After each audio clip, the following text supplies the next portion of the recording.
Welcome to Be in Tune. Join me, your host Darien, and my producer Joab, as we have conversations that deepen our connection with our higher power, ourselves, and the world around us. So, get ready to tune in, turn up that volume, and welcome to the Be in Tune podcast.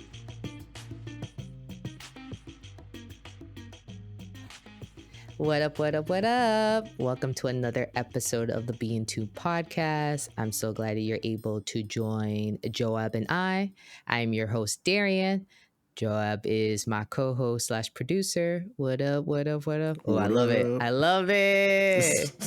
That's the most animated we've ever been in an introduction. This is good. That is true. That is, listen, I usually am like not as animated because I'm always that tired, you know, either afternoon or morning sessions. So I never read it as tired. I just read it as work mode. Like I'm in producer mode. I gotta make sure that the mics are leveled. You know what I mean? That no video is glitching. That the Wi-Fi is working. While I'm here, just like before. Joab, does my hair look nice? Our priorities are different. Just a smidge. Just a smidge. No, honestly, yeah, I think my facial expressions are just very linear. Like I can be expressive, but like it's like it doesn't. There's no variation. It doesn't change as much. So it depends. It depends. This is very true. Unless we have like a guest or we're on a topic that your eyebrows go up a little bit. Mm-hmm. And then you're just like, I'm ready. Like it's like, put me in, coach. Put me in. I got a question. Right. Exactly. Yep. Sometimes I could see it on your face. I'm like, Joab, do you have a question? And you're like, I do actually. And I could tell you were mulling it over. And you're mulling it over. You're making sure that the sentence comes out great, right? The question comes out great grammatically. All right. Don't read me like that. Don't read me too well, okay? It's weird, sir. It's like you're getting a PhD or something. Oh gosh. Oh, let's not talk about it. Let's not talk about it because let's not. No. We're not talking about coming back. Well, I'm just gonna update the listeners. Joab is almost there.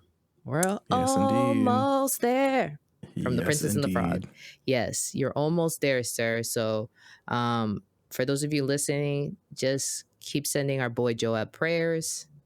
Some good vibes, all of that, so he can continue to do the Lord's will and get this PhD. Amen. Hallelujah. Won't Amen he do that. it? Amen to that. Listen.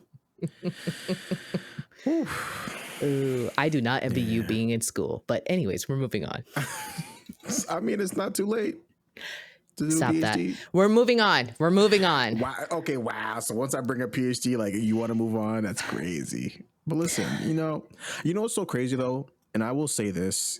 I think I saw a recent post on Instagram, and it's honestly I've seen a lot of different versions of it, but it's still the same message. Doing a PhD in academia now is a lot more taxing on the mind, a lot more toxic now.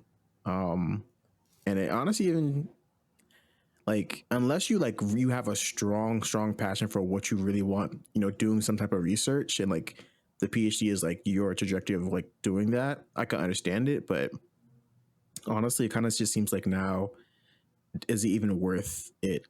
Because like the study said, or one paper mentioned that 30% of PhD students, like, and that's all demographics, 30% of PhD students will experience some type of like mental illness.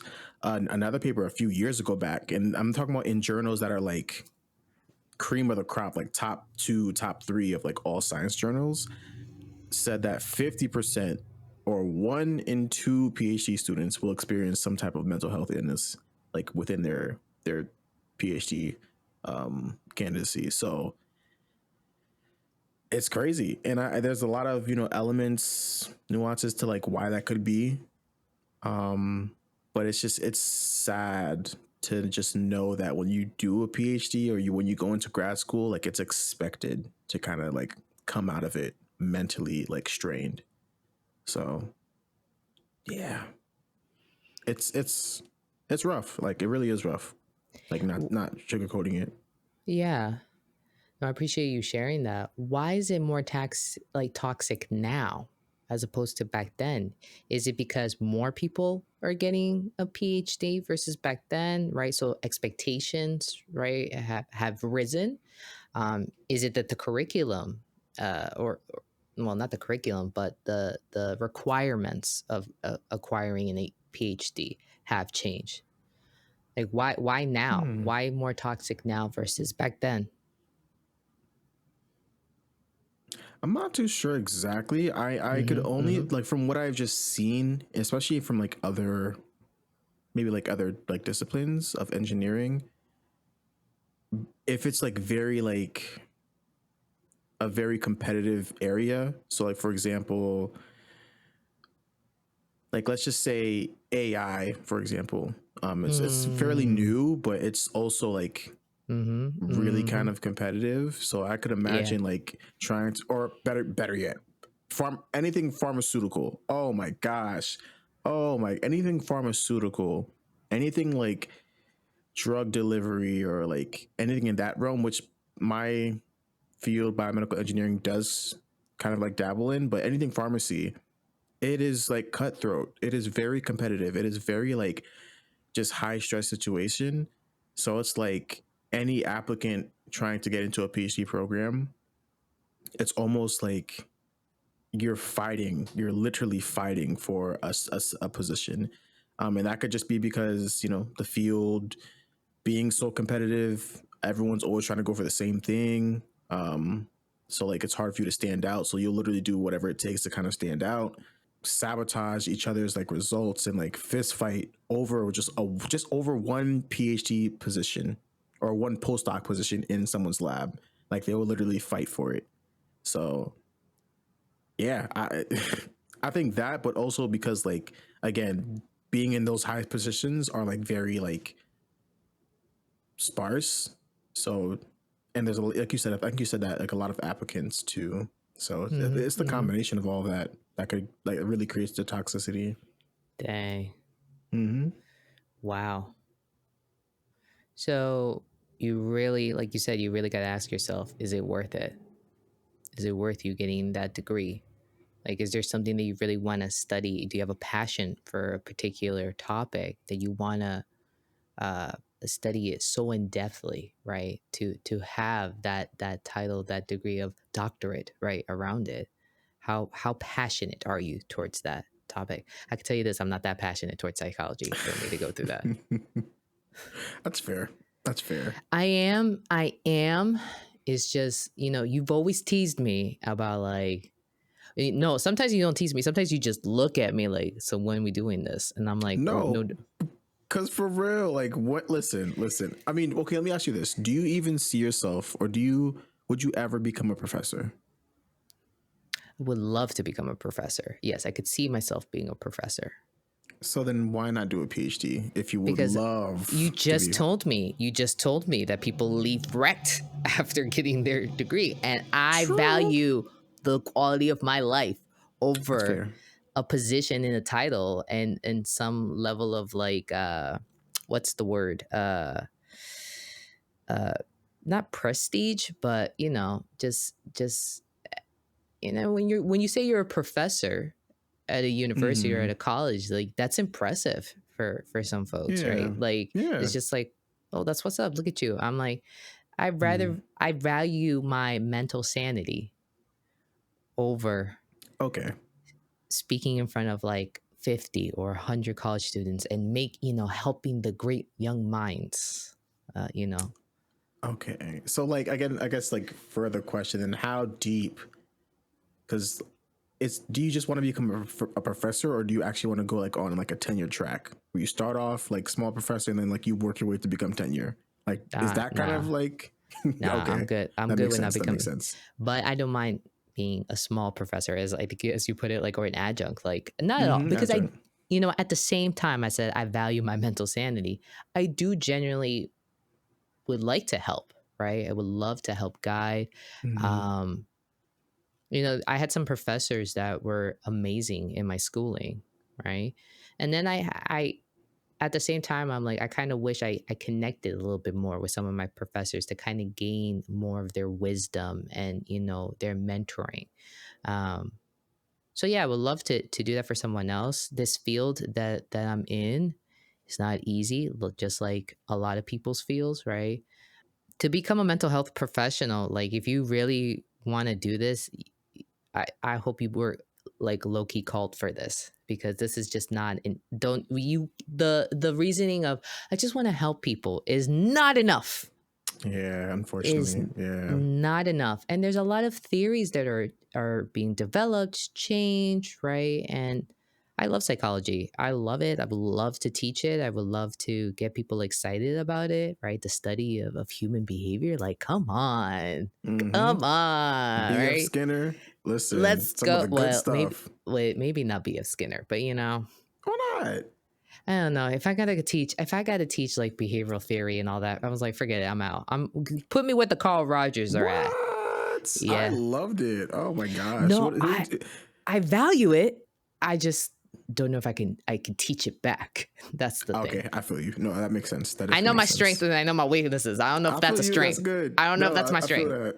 that. Makes sense. Makes sense.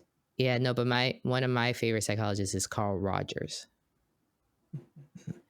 So his was a more humanistic approach. It was more that thing that happens that some therapists do of they repeat back what the client is saying. That was him that kind of developed that model, that theory, because it gets uh, the client to hear back what they said, and it helps them to go deeper into their reflection and eventually come up with the answers themselves. That sounds very what's the word? Very mindful compared to all the other psychologists I've heard about. Like, what is his name? Ivan Pavlov. Pavlov and his dog. Yeah, the experiments I've heard that he's conducted. Yeah, I don't know. Yeah, psychology also has what I would like to say, a bit of a dark history as well. Yeah, The study of human behavior gets people to cross that line of let me study more, and you're like, okay, Dr. Frankenstein or Mr. Jekyll, Mr. Hyde, whoever we have here, like, relax. Yeah. You have to remember that these are people too. So Yeah. but not everything has a perfect and wonderful history. We need to learn to accept that there's those dark moments. Yeah. Let's not talk about Freud and some of the things. So I don't know if you know what? Okay, let me be real. I feel like God's like, I'm gonna need you to be honest on this little hot mic that you're on here. I did say that I'd be open to getting a PhD, especially if Jesus himself said, I'm gonna need you to go get one, right? Fix your face, Joab. Fix your face. I have a point to this, okay? I'm not doing this with you. Why are you not doing this with me? You don't even know where I'm going with this. What do you mean you're not doing this with me? You cannot do something that you don't know what's going to happen. Why does that have to be you specifically who says it? Okay. What if you told someone to you know tell what? Now I don't want to do this with you. You know what? Listen, I'm just calling it out. Listen, I'm just calling it how I see it. If this was like a live, people would be like, ooh, good point, Joab. Like, thank you for having my back. Okay, fine. I did say I was open to it. I would just have to know who's going to pay for it. That's one thing. That's a valid thing. And also, like, I have to know if it's truly my season to do it. I'm just not going to jump into something just because I want the notoriety. There you go. That was the word, the notoriety of it. No. Like you said, you said at the beginning of all this, if you're going to go for it, you have to be really passionate about that topic, that that theme, right? Or well, it's the topic. I should just say topic that you really want to study. And right now, where I'm at in my life, I am not that passionate. There's nothing that has called my attention that to be like, you know what, I want to study this further, and I want to write that dissertation right? Or I want to gain more clinical hours because I can get a PsyD. That's a psychology doctorate, right? So it's, you don't have to worry about the theories of everything, right? You can actually do more applicable work. I'm not in that season to want to do more work, to go do an internship somewhere, and so that makes sense. Yeah, no, it and definitely makes sense. and the reason why I said like Jesus himself, like I mean, like God has to really reveal it to me. In all seriousness, let me take the jokes aside. God is gonna have to like really be like, so ma'am, this is it. This is the next thing, and that's when I'm gonna be like, are you sure? But are you sure? But are you sure? I'll ask like 3 times, and then that's it. I'll stop asking. Are you sure? That makes sense though. Yeah, honestly, yeah, I really wouldn't recommend anyone wanting to do a PhD, especially. Please do not do a PhD just to get the name doctor. Like I promise you, No. I think I ask every person who has a doctorate who I've seen graduate, like they don't even, not that they don't acknowledge like the doctor, like the letters, or like doctor so and so, like they do acknowledge it, but like it really doesn't weigh as much as they thought it would post like doctoral degree. So trust me, like it's important, absolutely, you put in the work, but don't let that be like the one motivator. Like that's not it. That shouldn't be the focus. So This is very true. This is very true. I think a lot of people do a lot of things because of that, because of the notoriety of certain positions, certain titles, and it's like, yeah, fam, why value your mental sanity over this? yeah. I mean, I literally will tell you why, because I could even say it from myself. I If I wasn't really like aware of like catching myself, I could really see myself like using the degrees as a form of like comfort, using the degrees as a form of like security. Because it's like if you felt like growing up like you didn't have much of a voice, or you felt like you didn't have some type of authority, um or like notoriety, like you're talking about, like yeah, you're gonna try to get all the degrees like a thermometer just to like give you that security, um like I said, like that could easily have been the case for me. And sometimes I still question, but again, I think knowing again my why, like that kind of like shuts that down, like just challenging that. But yeah, like I could see that being the reason why. I really Mm-hmm. could. Ooh, that was a good point that you just made. Know your why. Well, I know your why is I was created to create in STEM. Mm-hmm. Mm-hmm. Yeah. Yeah, going back to that episode, to that part of like when I interviewed you, that's what you said, and I was like, "Ooh, this man is convicted, convicted." He has a whole motto and everything. I think you have that motto Yeah. on a shirt. I do. I have yet to even find it. It's so funny because like the back of it says created to create in STEM. It has like I think a cog for like engineering, an equation sign for math, I think like a circuit for technology, and then like beakers for science. But on the front it has like an alien like kind of like doing like a woohoo kind of pose. And then on the front it says science be sciencing. Very elaborate. I was in my creative bag even back then when it came to it. So I love that for you, Joab. I oh love that my for you. gosh. Yeah. Good times, good times.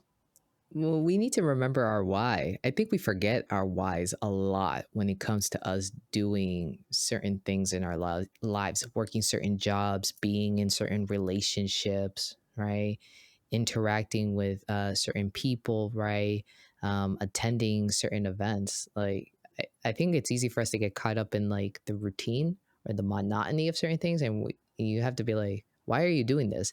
And then also, when you are going through something that is challenging, for example, like the thing that popped into my mind is like a health journey, right? You have to Mm-hmm. remember that why Yep. all the time. When you face something challenging, right? And when you're going through it, it's good to ask yourself the why am I doing this? And remember why you are doing this.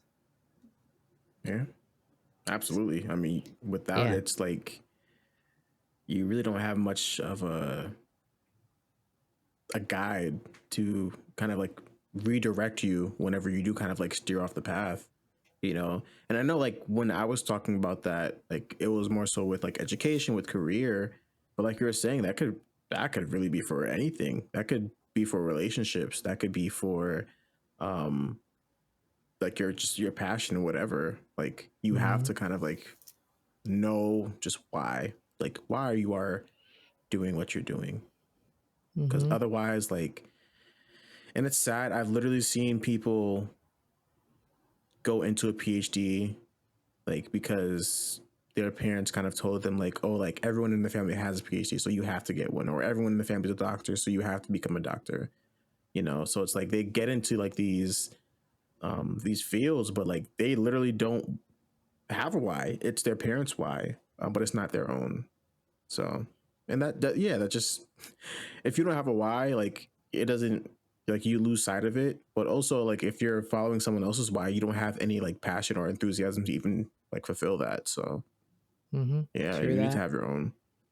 You do. You really do. I'll never forget it. I think it was the beginning of this year. I just hit like a moment, and granted, I have several of these moments, right? But I hit a moment of just like everything with my business. I was just like, I don't know if I can do this. Like, I don't know if I can do this, and it even, dare I say, even made me question of like, do I even want to keep doing this? And I'll Mm, never forget it. I was on the phone with my mom, and I think she noticed something in my voice. You know, moms always be knowing. You know, you don't have to true. say anything. You don't have to be like, so this is what happened. No, she just be knowing. And she said that she's like, you know, if you decide to say, I don't want to own my own business anymore and I'd rather go work for someone else, and you decide just to close it down here, like today, here and now, your father and I will still be proud of you because you Mm, tried it.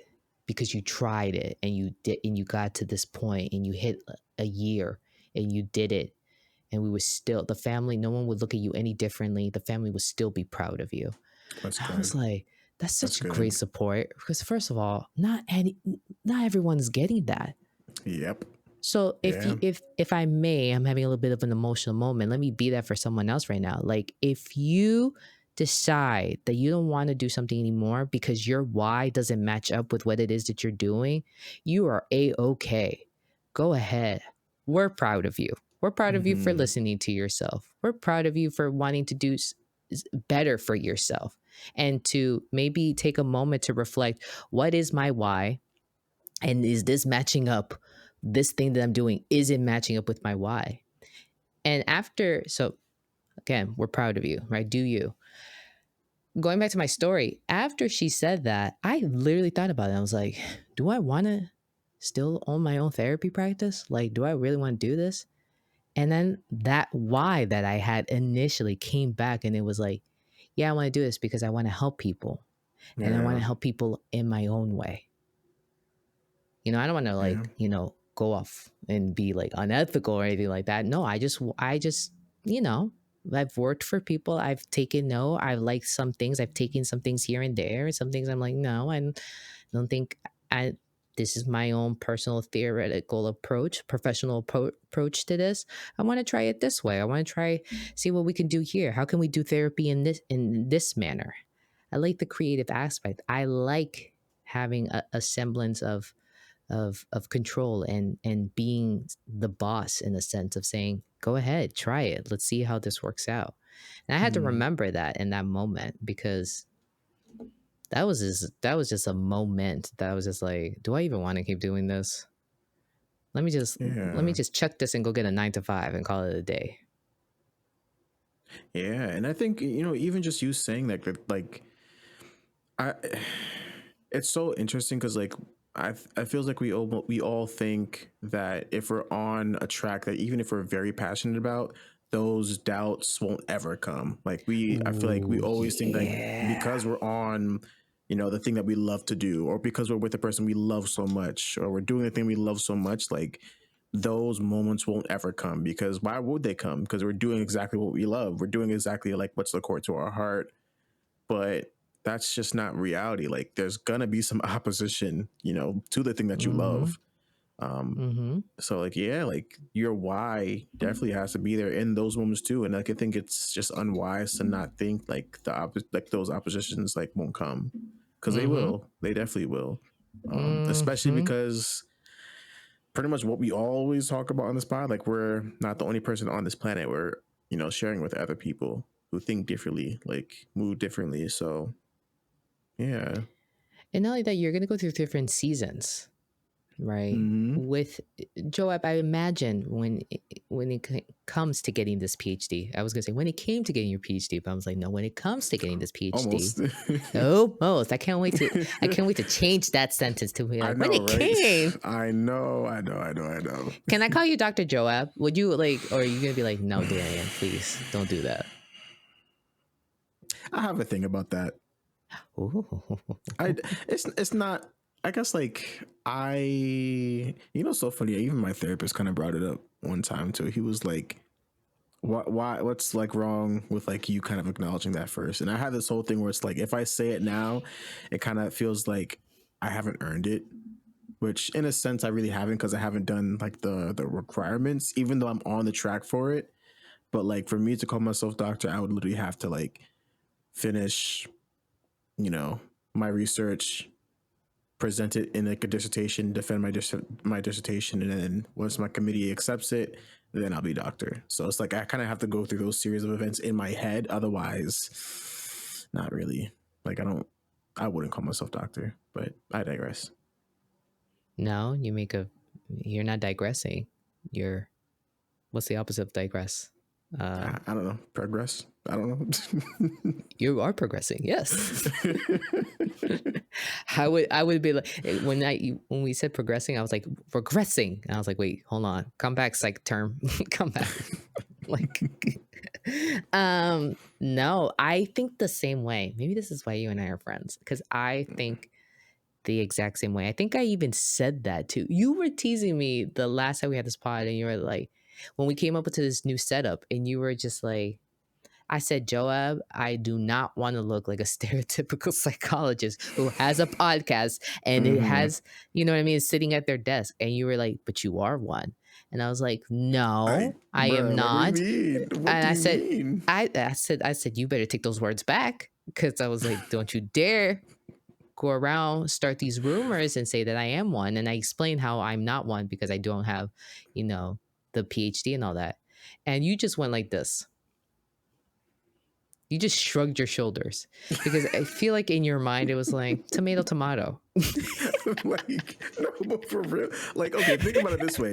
The videos that I see, right? I think I'm more, when I watch like therapists, like I watch different like therapists, I guess, categories. So I'll watch, therapists react to like music videos, or I'll watch therapists like discuss like attachment styles, or I'll even watch like therapists kind of break down, like scenes from the show Love is Blind, and like reading like how like they interact. Like I'll watch those different like categories, but like it all remains the same. Like they're still using psychology, they just use it differently. So at the end of the day, no matter what the subject is for you specifically, you're gonna fall under that umbrella of like the YouTube psychologist. Like it's gonna happen. It's gonna happen. Oh Lord, that was not what I wanted. That's not what I was expecting you to say out of this. Well, you should just accept it. Psychologist. Got it, Dr. Joab. See, Totally. I knew it. You set yourself up for that one. You know that, right? You set yourself up for that one. I did. That's fair. Well, I need to say more? I don't think so. I think point was made. Well, next year for sure. For sure. But also, that was a very good question that your therapist asked you, like, what's up? Why can't we not accept this? But I think, going back to what you were saying about doubts that people have, even if people are passionate about something, even though they know that they're on track to acquire something, right? We still have our moments of doubts. And I really believe that the season that you're in life really affects those narratives that are playing in your head. Absolutely. And I think you and I, we kind of wanted to talk about that, right? So I just love this conversation. I just love how we just got here naturally. Literally, yeah. I love this for us. But I was telling you right before this that, we kind of mentioned like, hey, let's kind of have this combo, right, about seasons. I was just talking about that being in a different season, right, or outgrowing a particular season with Jalissa. And it's interesting because both her and I were in similar seasons of like our spiritual lives. Of we're just like we're ready to level up, like we're ready to do like to move on up. We're ready to be like the Jeffersons. We're moving on up. Like we're ready to level up in our faith and our walk and such, which you know this is nothing new in this pod. Both you and I have faith, and we really live our lives surrounding it, around it, because we really believe that it gives us the endurance to keep moving forward. By the way, I love that post that you put up on social media about faith. Which one? Faith. The ones for today. Oh, did you hear him? He said, "Excuse me, which one?" And I was like, because I love all of them. That's a very good. I am. That's a good question. Yeah, shameless plug. If you would like to see the post, follow our Instagram. Shameless plug. I'm just saying, someone's in their social media bag. Because don't do that. You know what? You don't do that. You need to accept a compliment. Okay. Okay. All right. You're right. Jeez. If it wasn't unethical, I'd call your therapist right now. Just be like, wow, that's crazy. You know what's so funny? The therapist probably had like a whole group chat of like, my client did this, violating all the what is it? HIPAA violations? No. Well, I can tell you that this therapist does not have that chat. Yes. What? You will not catch me in that chat. I will rebuke everybody. I would be like, I'm out. And I will write it in caps just in case it falls into the wrong hands. Right. Yeah. No. But I get what you're saying, though. Like, therapists are humans, too, And of course, we have like, well, I can't speak on anyone, and I can only speak for myself. I do not go around talking. I try not to talk. But I'll definitely say, I experienced a moment. And I'll talk about a moment. But yes, that it was, I think it was today, the one on faith. You brought that up and how helpful it can be, right, in someone's mental health and their walk in life. But anywho, I'm digressing. Going back to the conversation with Jalissa and outgrowing seasons, her and I, we were just like, yeah, we're just ready for more. Meaning that we want to learn more. We want to dive deeper into like our spiritual time, right? And we were talking about how there was a season in our lives where I think mental health was such a focus for us, right? Like trying to do better, try to be physically better. Jalissa started BFit, so that's a season in her life that she really took. I mean, she's a leader in this season for many people's lives. And for me, it was just trying to learn to let go of my perfectionist tendencies, right? And to try to be more in the moment and be more present and all that. So the season, our spiritual lives was really focusing surrounding our mental health and our mental well-being. And now we're just like, both her and I agree. We're like, no, now we want to get deeper into like the theology of things, into like the deeper understanding of what's in the written in the good book, right? The Bible, right? And get deeper into like mentoring and discipling, right? We both said we need mentors. So, we'll see how that goes. But yeah, it's just so crazy that like that's what you brought up, and I was like, that's just funny because I just had a conversation about that. But did we know that, now I'm asking like our listeners, like, did you know that first of all, your life is going to be a culmination of various seasons? right? Yeah. Or how do you even know what season you're even in? Like, that's even another question, you know, because while you were saying that, I was even thinking, like, how did you and Jalissa like really know? Was it just really just like that intense like hunger to like know more, and like that kind of just what made you realize like, oh, like I really do like want something deeper, like theology wise, like, you know, Yeah. I guess like how do you even identify, you know, that season or what season you're in? You know, it's so crazy. You can actually recognize the season that you're in once you're ending one, or once you've gotten through one, and then you're like Very you're true. getting ready to embark on a new one, and you don't even know what that new one is called. You're just like, this is a Mm-hmm. new chapter in my life, and I have no idea what this chapter is about. And for me, that's typically when I know that I'm like, oh, did I just I just got over something here. Oh, I'm moving on. And the way I know that is because it first of all, I love Jalissa. We need to have Jalissa on the pod. That's just like, Why haven't we?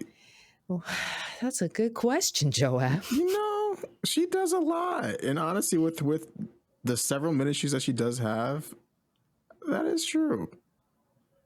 She does do a lot. We need to have her on. We need to have her on. And if anything, just also for the laughs that are gonna come. Oh yeah. Oh yeah. I think Jalissa, Uncle Joe stemmed specifically from her. So, yeah, it did. It did. I think her kids know you as Uncle Joe. literally, literally. When I went to visit her place, they kept calling me Uncle Joe. I'm like, they're cute. First of all, adorable, Yeah, adorable. she got cute kids. Let's just, you know what? That's just what is going on. The Lord has blessed her. She has a great personality and cute kids. Come on, Mm-hmm. what is happening here, Jalissa? We love you, and we definitely need to Love. have you on. But when I was talking to her, because her and I talk every week, as you know, she's also my prayer partner, and her and I talk every week, and we had an unexpected conversation the other night, and we loved it. We both had things to do, and instead we're just like, forget this, let's just talk, right? And I was telling her about how I have been feeling in the moment. Your feelings, first of all, let me put on a little bit of my psych hat here. Feelings are not a bad thing. Feelings are also not a good thing either. You know what feelings are? They're just information. It's information on how you are reacting to the environment around you. So when people are just like, identify certain emotions as good or bad, I'm like, you're doing that emotion a disservice, first of all, because the only thing the emotion is doing is just giving you some information on you. Emotions do three things for us. One, they motivate us into action. So if you were at the beach and you saw a tsunami coming, guess what emotion is going to kick in? Fear, and get the hell out of there. Run, right? That's your motivation to action. Second, it communicates to others how you are doing, what's up. It's giving people the signal because you're doing something in your behavior, in your uh, actions, and how you're presenting. You're giving people cues, signals. You're giving them the information that something is going on, whether it be that you're extremely happy because you have a smile on your face, or whether it be that you're just in your head and you're quiet, right? And maybe you're sad because you're not talking to the group, right? Or you're not talking to others. So again, emotions motivate you to action, and then it communicates to others. And the last thing it does is it communicates to you. Your emotions are telling you again what's going on, what is up. So when people say, stop caring about your feelings, don't be up in your feelings, I kind of take a little slight offense to that because it's like, no, there's something here. What is it? What's up? And is it that you are feeling kind of sad about something, or is it that you're feeling envious about something? Now I'm thinking about the Inside Out characters, right? Or are you feeling anger about something, or are you feeling sadness over something? Like, what's up? Like, what is going on? But I also do understand that phrase too of, listen, your feelings, they are not facts of life. No one in the history of the world No lawyer has ever said this in a courtroom. Lord, Your Honor, I feel like this person did it. No, they're going to use other words and all that, and then come up to that, come down to that conclusion. But feelings are not facts; they're just reactions, right? And yes, you can manage your feelings, but that's a whole different class for today. We'll talk about that another time. But I just kind of wanted to give that little insight on emotions. But I was telling her how I was feeling and how I was feeling about this kind of like desire to just try to like do things quote unquote better with God, like to go a little bit deeper into the relationship, to read my Bible more, to pray more, right? Because prayer is not a bad thing ever, right? To pray more, because not just because I want my mental stability, but because I just feel that desire to just go deeper with it, to do more with it. And that's when I recognized that I was in a season, I'm in a new season, right? And that I overcame another season prior. Does that make sense? Yeah, no, that definitely makes sense. Wow. It even makes me think like back to what we were originally talking about like the whole part of like the PhD part of like how like knowing your why. Like Yeah. I would even say your why would probably come at the end of that season where like your why was being like birthed, you know?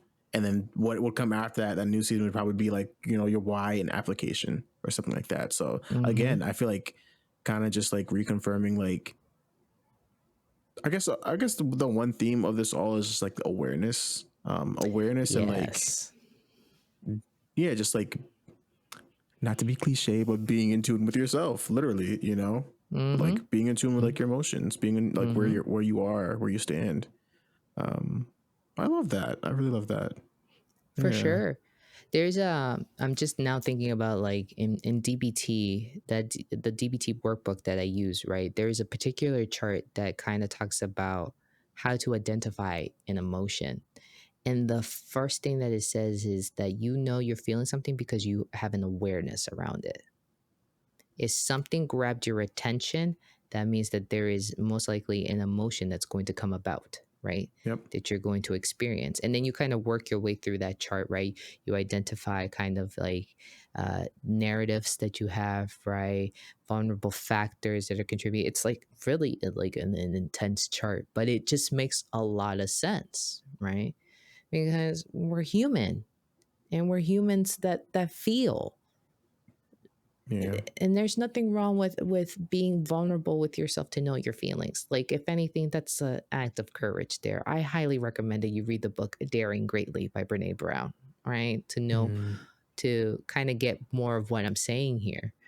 But awareness, that's where it all starts. Awareness. We need to learn to be aware. Now, can you be so in tune with yourself 24/7? No. You're human. You got a job to go to, right? Kids to feed, maybe, right? Relationships to be in, right? The paper to read. Who reads the paper anyways? You're probably reading it on your phone, but you Right. still get my point, Mm-hmm. right? So there's just going to be times that you're just not going to be aware, but it doesn't hurt to learn to take some time to kind of cultivate a space of awareness. That's what they called mindfulness, actually. Mm. And meditation and mindfulness are not uh, they're not like mutually exclusive. They're not so intertwined, I should say. But what I'm trying to say is when someone says mindfulness, they're not instantly talking about meditation. Meditation is a practice of mindfulness. Yep. Okay. So you can be mindful by even just journaling. We've talked about that on the pod, how that can be Mm-hmm. incredibly helpful. You could be mindful just by taking 2 minutes in your day to just breathe. You know what I loved is that I think it was the Apple Watch that had that app of like mindful breathing, right? Because Mm-hmm. people literally needed to be reminded to breathe, which Yeah. is interesting because that's the most natural thing that you do. No one thinks about I'm inhaling and exhaling at this moment. Like That's just impossible to do. But that's one thing you could do. Mindful walk, right? That means not being on your phone while you walk, and you shouldn't be on your phone while you walk because you don't want to get hit by a car by accident. Like you want to be careful, right? But not even listening to music, but just simply being one in nature, one in the neighborhood that you're walking through, and paying attention to what's in front of you. That's why art is really helpful too with the mindfulness practice. I like low-key want to kind of get into that actually. I want to get into like painting, but not to just be, the next, Van Gogh or anything like that, but to just learn to play with colors, right? And have a canvas and a paintbrush. So Uncle Joe, I'll be hitting you up about that so I can start that hobby in the future. I'm crying. Listen, I got so many paintbrushes in my apartment that I actually got to get rid of, but yeah, for sure. No, you can just honestly, yeah. Send them over. Yeah, I'll ship them over. But yeah, painting there, it's absolutely like, definitely like, has been a huge help throughout my PhD. Like it definitely has been like one of my biggest like self-soothing like ways of like de-stressing I love from that. like the work week. It absolutely has. Yeah, I think that's one of the main reasons why I fell in love with it too, is because of how much it does soothe me. So yeah, I want to get back into playing piano scales more because I realized like that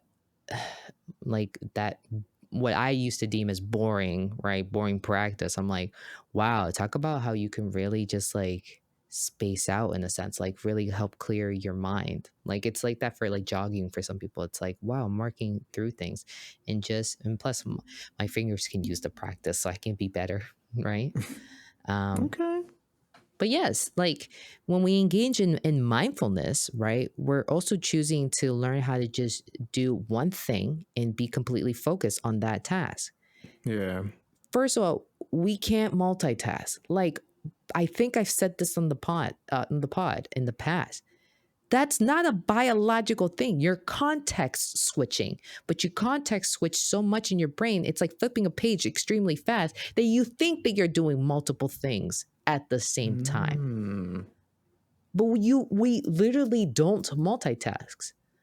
I had a former boss that used to say, I did this, and he was just being sarcastic. He's like, and I baked the cake and I changed the tire at the same time, right? Like, I was like, okay, that's like kind of impossible to do at the same time because you're mixing a batter and you're moving that what's that tool called? You could tell I haven't actually What changed is the it tire. called? Tie bar, iron bar, something like There that. I know you what you're go. talking about. Don't shade me, anyone in this chat. Don't shade me. But it's this idea that like we think we can legit multitask, and I'm like, you're not. You're not. You're not actually. You're just context switching. So you're focusing on one thing, the other, and you're dividing your focus. When you practice mindfulness, you're choosing to focus on one thing for a certain period of time. And we need to learn how to slow down. We need to learn how to do one thing at a time. The advancement of technology is fantastic, right? And at the same time, it has made way for us to continue to live in this myth that we can do multiple things at the same time. And also, how helpful is that? In some cases, that fast context switching is incredibly helpful. Like that head ER nurse needs to learn how to do multiple things at the same time, like needs to know how to move from one thing to the next rather quickly to make sure that the ER is running, or the ED, I should say, is running smoothly. But every day, every minute of the day, come on. That's a lot. Yeah. If you And have the privilege to do so, slow down. I'm sorry, Joab. Yeah. No, yeah. I love you said that, like, if you have the privilege to slow down, like it's important because like I could even think of just even for college students, like again, I feel like college is kind of designed for you to be multitasking, but I wonder if like, that trend of like college students and like unfortunately like the suicide rates in specific college campuses where it's like the workload is a lot, um yeah, like like is there even like a trend with that, Like, has a study even been done with like how much multitasking going on comparing that to like depression, like a spike in depression? I wouldn't I'm be surprised if sh- there is one. yeah, I wouldn't. Likewise, I wouldn't be surprised if there is one either, like, as well. I should say, um, there probably is. You were talking about at the beginning of this the research that was done about how, what was it, 2 in every 50 PhD student, or One in every two. 1 in every 2. Okay, that makes a lot more sense. 1 in every 2 students, PhD students, right, has a mental health crisis, if we want to put it that way, right? And I asked you why. Is it because, is the demand more? Let's think about it. Maybe the demand is more across the board Across the board. in our academics. And what's so interesting is that there's the demand is more, and you would think that the technology and students literally having knowledge at their fingertips, that they would be excelling, but they're not. But No. they're not. Now, No. I'm not gonna say, hey, let's take these phones and burn them, and let's go back to the dark ages or anything like that. I'm not saying that at all. But what I am saying is the maybe we need to learn how to balance things out instead of going from one extreme to the next here. Yeah. I mean, it's true. I mean, like, how many times have we tried to outsource some of the stuff we typically would do, like cooking, grocery shopping in person, or like actually like sitting down and like reading a book and like reading like visually. Now we have all this other stuff like doing it for us, like I do Instacart, or like I have someone go grocery shopping for me. Some people will hire chefs, some people will hire maids, and like we'll do all this stuff to outsource because like our plate is so full with like some of the stuff like we have to do. And like that, like, yeah, it's just we have to do that because like if we were to actually like do all the manual labor, that would be a lot. That would really be a lot. And I know for me specifically, like I kind of have to do that. Even like running the pod, like there's like certain things I have to kind of set up and schedule beforehand, because like if I do it like one post after the next for each platform, like that's a lot to handle, on top of the other stuff that I have going on in like the PhD program as well. So it's like you've like, yeah, but again, that's like a band-aid. That's like a temporary band-aid. The real kind of solution is like the source, which is the institutions that I guess have all these things set into play, where it's like you have to be in charge of all these things all at once. Especially as a PhD student, like you wear so many different hats, and then the disconnect is once you graduate and be in a career, you're only just wearing one hat. When back in like your degree, you were wearing like several. So that has to change. Like we only have one head. We can't wear so many hats all at once. Like that has to change. In one of my past jobs, I think it was my job out of grad school, so my first big girl job. That job, I loved it. I loved the work, right? But do you know how many hats I wore to do that job? It was a lot. Mm. It was a lot, and I also, because I had to, created a music therapy program within that job, within that program. Yeah. Oh And it wow. was it was amazing. First of all, it was amazing. Like, shout out to that music therapy program. Shout out to those past clients and how amazing they were. You know what I mean? It was just, it did something wonderful for the community.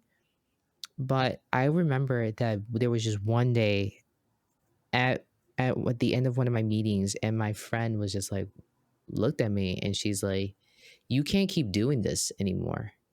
And I was like, "What do you mean?" And she's like, because I was like, "I'm just so tired. Like, why am I so tired? And I can't keep up with some notes here. Like, I'm struggling here."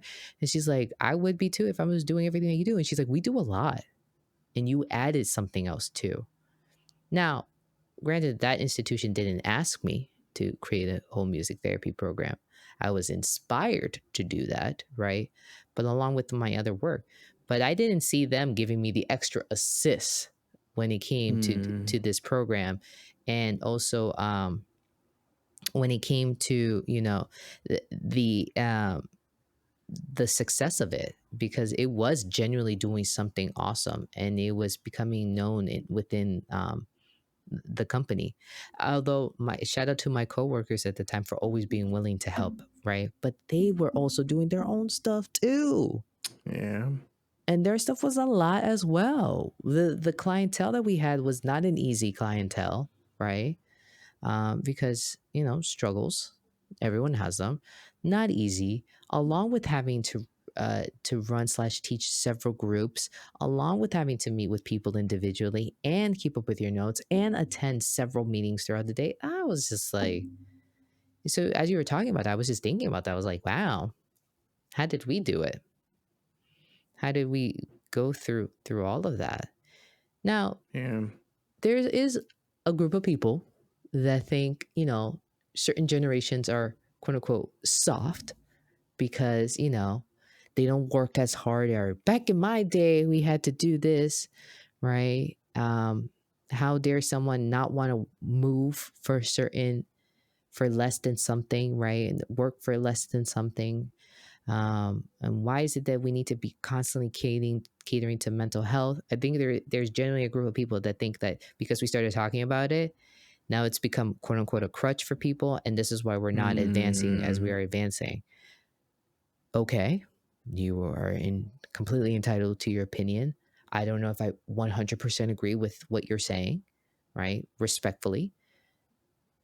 I think also this is everything that we're talking about. It is touching on years upon years, generation upon generation of band-aid work that was being done. We've put band-aids upon band-aids upon band-aids. I'll end with this because I'm yapping a little too much. All right. I saw this IG post that said trauma can be passed down from generation to generation. So you know what happens when trauma is being passed down from one generation to the next? The person now has more issues to deal with, more stuff to go through. I'm just going to say that again for the people in the back. You know what happens when you pass down trauma from one generation to the next? That person just received your issues and along with their issues. Now they have to work through it. But you know what could be passed down from generation to generation? Healing. And so if that means learning how to say, I'm stopping, what's my why? What season am I in? And do I need to readjust? Then do it. Because like I said, I'll take my mental sanity over any level of notoriety. Thank you very much. Well, you're not a go-getter. You're not going, no, I'm a go-getter. I just don't have to prove it to you. I'm a go-getter. I just don't have to be proving it out here to anyone. You know who I'm proving it to? Myself. Thank you very much. And Jesus. You know? And then if my mommy and papi are proud too, you know, we're winning in life. Along with my sissy. We're winning in life. But I don't, you know what I mean? I know my why. We got to remember our whys. We have to remember that it's okay to say, I have this level of awareness. I'm feeling something. I'm a little off here. Yeah. Engage in that mindfulness practice. Continue to create that awareness and adjust accordingly. Be mindful. Let's be mindful. That's important. I think that should be the goal of like taking time to being mindful, like Darren was saying, like the walks, you know, painting, whatever that is for you. I guess like that's like important, taking that pause. Mindfulness is not going to fix your issues. Mindfulness is not going to suddenly heal you from trauma, right? Mindfulness is not going to all of a sudden make things peachy for you. No. What it's going to do, it's again going to create awareness within you. So the more awareness you have, the better it is, because knowledge is power. That's a thing. And also it's going to give you the endurance to keep going. Take care of yourselves. That's all I have to say. take care of yourself. There's a my therapist kind of got mad at me. She says I need to stop saying that the world is a mess, is a bad place. She said it's beautiful. It just has some messed up things. So I said, fine. So I'll respect it, right? But the world is indeed beautiful. I saw a bit of its beauty. It is beautiful. When we help each other, that's beauty, right? Well, you know what's really, really beautiful? A person taking care of themselves. So do that. Absolutely. Do that. You have every right to find your healing. So with that, I say, be in tune. Peace.